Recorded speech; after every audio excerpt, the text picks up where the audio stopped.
We are leaning on reserves. We need to land now. Hold for another 10. En Tenerife, un capitán despegó sin permiso porque su ego no le permitía esperar. 583 personas pagaron esa decisión. Pero hay otra forma de arrogancia en una cabina. No es el ego, es el dinero. Y esta historia empieza con un piloto que sabía, antes de encender los motores, que el combustible no iba a alcanzar. 28 de noviembre del 2016. Un avión British Aerospace 146, matrícula CP2933, despega del aeropuerto Viru Viru de Santa Cruz de la Sierra, Bolivia, a las 6:18 de la tarde hora local. A bordo, 77 personas, entre ellas 43 jugadores, entrenadores y directivos del Club de Fútbol Brasileño, Asociación Chapecoense de Fútbol. Van a Medellín, Colombia. Van a jugar la final de la Copa Sudamericana. La final más importante en la historia de un club pequeño de una ciudad de 200.000 habitantes en el sur de Brasil. Un equipo que 3 años antes jugaba en la segunda división y que ahora, de manera impensable, está a un partido de levantar un trofeo continental. La semifinal contra San Lorenzo de Argentina la ganaron con un gol en el último minuto. El vestuario lloró. La ciudad entera de Chapecó, en el estado de Santa Catarina, salió a la calle a celebrar. Chapecoense no era solo un equipo, era la prueba de que lo imposible existe. Y ahora, a bordo de este avión, vuelan hacia la noche más importante de sus vidas. Bienvenidos a la tierra olvidada. El piloto al mando se llama Miguel Alejandro Quiroga Murakami, 36 años, boliviano de ascendencia japonesa, casado, padre de 2 hijos pequeños, capitán y copropietario de La Mía, una aerolínea charter boliviana con sede en Cochabamba. La Mía tiene exactamente un avión operativo, el que acaba de despegar. Y Quiroga no es solo el piloto, es uno de los socios que invirtieron en la empresa. Cada vuelo que La Mía hace le genera ingresos directos. Cada gasto que La Mía evita le ahorra dinero personal. Esto es importante, porque el plan de vuelo original incluía una escala técnica de repostaje en Cobija, Bolivia, o en Bogotá, Colombia. El British Aerospace 146 tiene una autonomía máxima de aproximadamente 2.800 kilómetros. La distancia entre Santa Cruz y Medellín es de 2.972 kilómetros. El avión, con 77 personas y su equipaje, está al límite absoluto de su rango, sin margen, sin reserva, sin plan alternativo.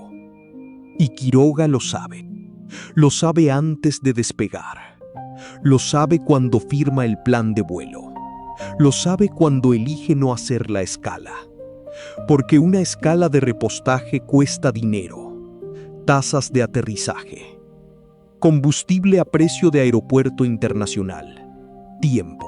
Y La Mía, con un solo avión y márgenes estrechos, no puede permitirse esos gastos si quiere seguir siendo rentable. Quiroga mira los números. Los números le dicen que llega justo al límite. Y elige creer que justo es suficiente. Hay un detalle que agrava todo. No era la primera vez. Según la investigación posterior, La Mía había realizado al menos 2 vuelos anteriores con el mismo patrón, trayectos al límite de autonomía sin escala de repostaje. Uno de ellos, semanas antes, había transportado a la selección de fútbol de Argentina. Llegó justo. Quiroga interpretó eso como confirmación de que su cálculo funcionaba. Lo que en realidad significaba era que había tenido suerte. 2 veces. Entre los pasajeros hay un hombre de 25 años llamado Erwin Tumiri. No es jugador, no es periodista. Es técnico de mantenimiento de vuelo de la Mía. Su trabajo es revisar el avión antes y después de cada vuelo. Conoce cada panel, cada tornillo, cada sistema de esa aeronave. Tumiri está sentado en la fila trasera. No sabe que el combustible está calculado al límite. No tiene por qué saberlo. Esa información está en la cabina, en las manos de Quiroga. También viaja Clever Santana, mediocampista de 35 años, veterano que había jugado en el Atlético de Madrid y en el Palmeiras. Viaja el técnico Caio Júnior, de 51 años, que había llevado al equipo desde la segunda división hasta esta final imposible. Viaja Alan Ruschel, defensa de 27 años, que le había prometido a su esposa que volvería con el trofeo. Viajan 21 periodistas brasileños que cubren el partido para la televisión. Entre ellos, Rafael Hensel, comentarista de radio de 43 años. La voz que había narrado el gol clasificatorio contra San Lorenzo, gritando hasta quedarse ronco. Viaja Marcos Danilo Padilla, el portero titular de 28 años, que ese mes acababa de ser padre de una niña. Viaja Jackson Follman, el portero suplente de 24 años, que ya sabe que no va a jugar la final, pero quiere estar ahí con sus compañeros. El vuelo avanza sin incidentes durante 3 horas y 40 minutos. A las 9:57 de la noche, el avión se encuentra en el espacio aéreo colombiano, a unos 100 kilómetros del aeropuerto José María Córdoba de Río Negro, cerca de Medellín. Altitud: 4.800 metros. Quiroga solicita autorización para iniciar el descenso. En ese momento, el controlador aéreo colombiano le informa que hay otro avión con prioridad de aterrizaje. Un vuelo de Avianca reporta también baja cantidad de combustible. La torre pide a Quiroga que espere, que entre en un circuito de espera.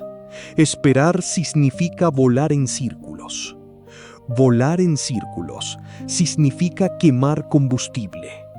Y Quiroga ya no tiene combustible para quemar. Aquí es donde todo cambia.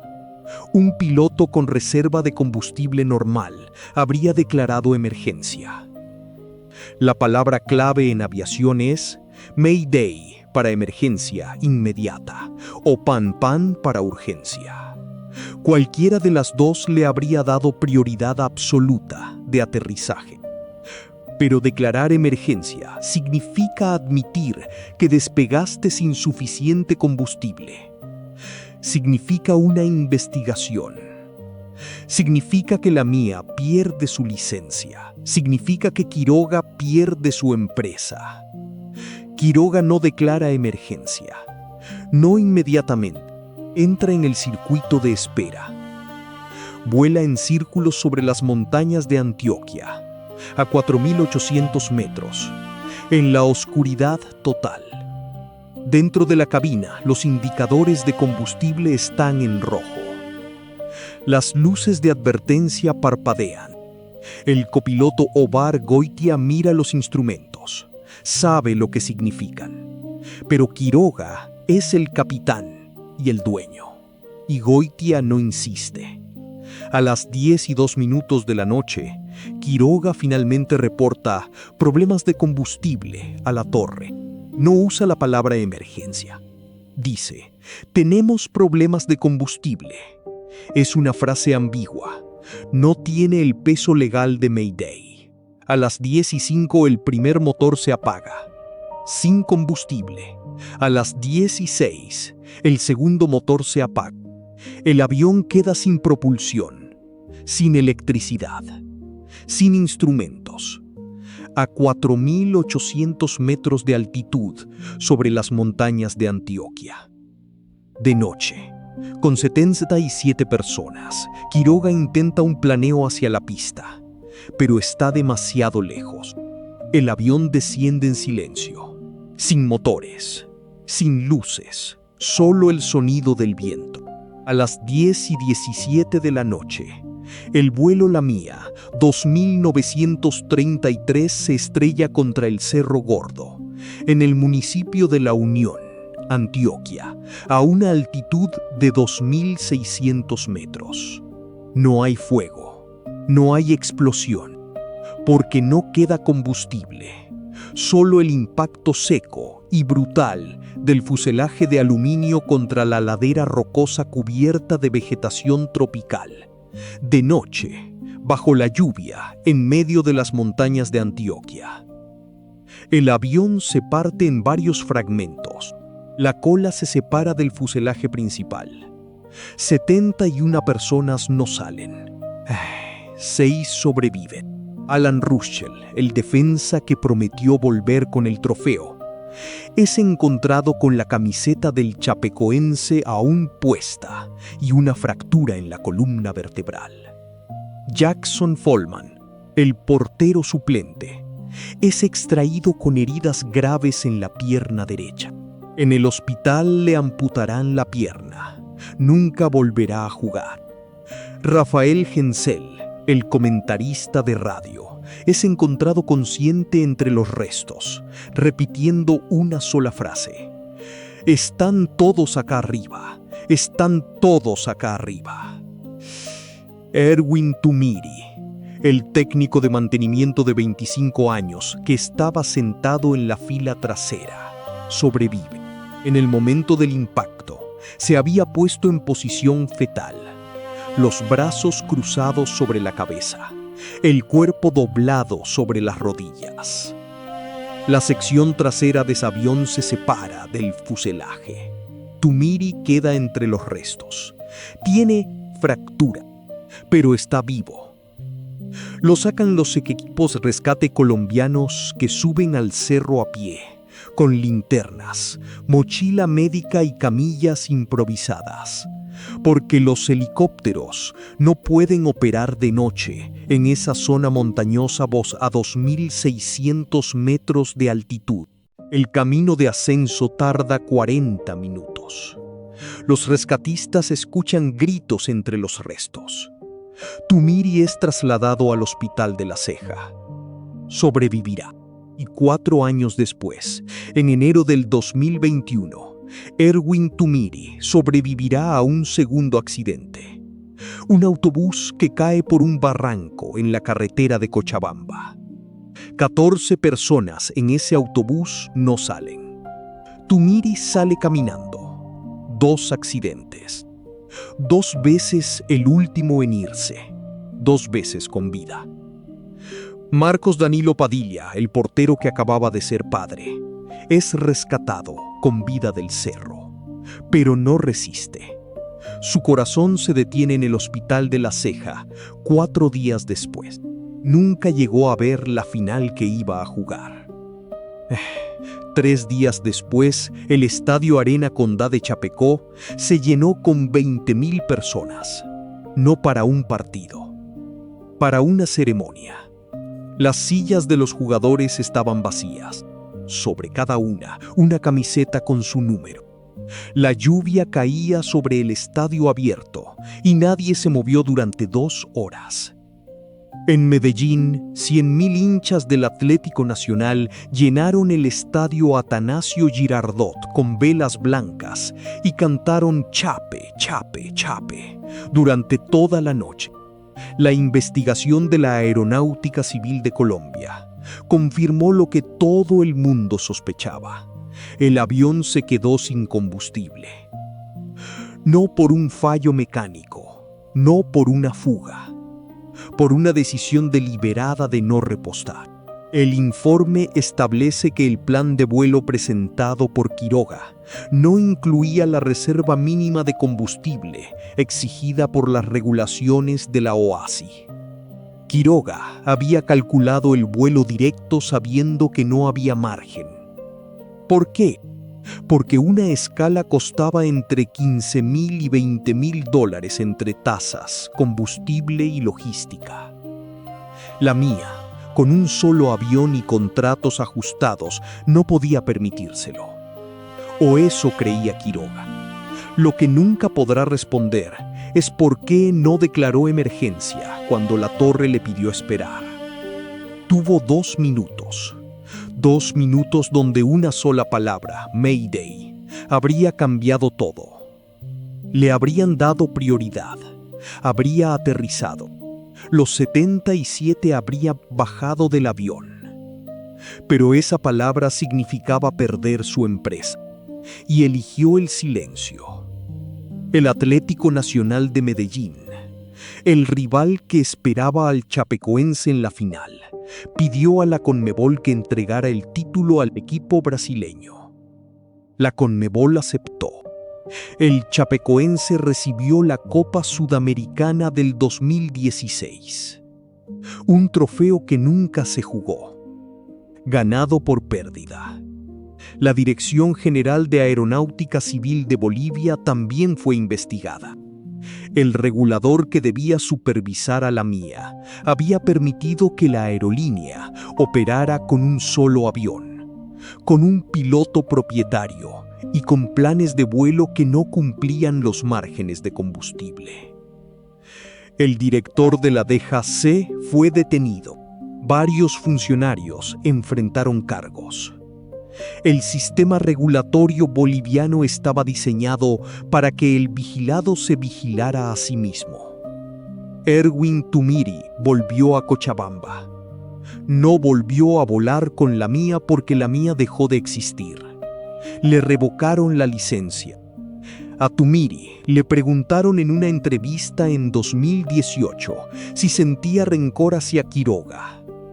Respondió: no puedo sentir rencor hacia alguien que ya no está, pero sí puedo sentir rabia hacia un sistema que permitió que un piloto fuera dueño, operador, contable y regulador de su propio vuelo. Eso no es aviación. Eso es un negocio con alas. Un negocio con alas. Esa frase es chapecoense. Es todo chapecoense en 5 palabras. Rafael Hensel, el comentarista que sobrevivió, volvió a narrar fútbol del Chapecoense 9 meses después del accidente. Su primera narración fue un gol del equipo reformado, con jugadores prestados por otros clubes brasileños. Cuando el balón entró, Hensel no gritó. Se quedó en silencio 5 segundos. Luego dijo al micrófono: este gol es de los que no están.